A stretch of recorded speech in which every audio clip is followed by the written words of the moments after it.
Hey guys welcome back to my mini vlog. ఈరోజు మనం ఈ వ్లాగ్లో వచ్చేసి స్వీట్ షాప్ స్టైల్లో కరకరలాడే బూందీ మిక్చర్ అయితే చేసేసుకుందాం. సో ముందుగా మీరు ఫస్ట్ టైం నా ఛానల్ చూస్తుంటే సబ్స్క్రైబ్ చేసుకోవడం మర్చిపోకండి.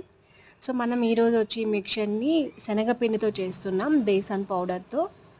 ఫస్ట్ పిండిని తీసుకొని మంచిగా జల్లెడ పట్టించుకోవాలి. ఇప్పుడు వచ్చేసి పిండిలో కొద్దిగా salt, soda, chilli powder add చేసుకొని సో మనకు కావాల్సినంత క్వాంటిటీలో మొత్తం మంచిగా కలుపుకోవాలి. సో మనం ఇక్కడ చూపిస్తున్న కన్సిస్టెన్సీలో కలుపుకోవాలన్నమాట, మంచిగా వాటర్ యాడ్ చేసి. సో ఇప్పుడు వచ్చేసి ఆయిల్ హీట్ ఎక్కిన తర్వాత మామూలు జల్లెడి గంటి తీసుకుంటాం కదా, ఆ జల్లెడి గంటి తీసుకొని పిండిని ఒక చిన్న కప్పుతో తీసుకొని మంచిగా ఇట్లా వేసుకొని బూందీస్ని అయితే రెడీ చేసుకోవాలి.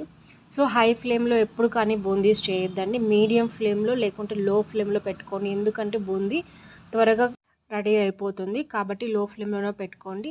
సో ఫస్ట్ మనం బూందీ రెడీ చేసేసుకున్న తర్వాత మనకి దీనికి కావాల్సిన ఇంగ్రీడియంట్స్ ఇంకొన్ని కూడా యాడ్ చేసుకుంటున్నాం కదా, వాటిని ఫ్రై చేసుకోవాలి.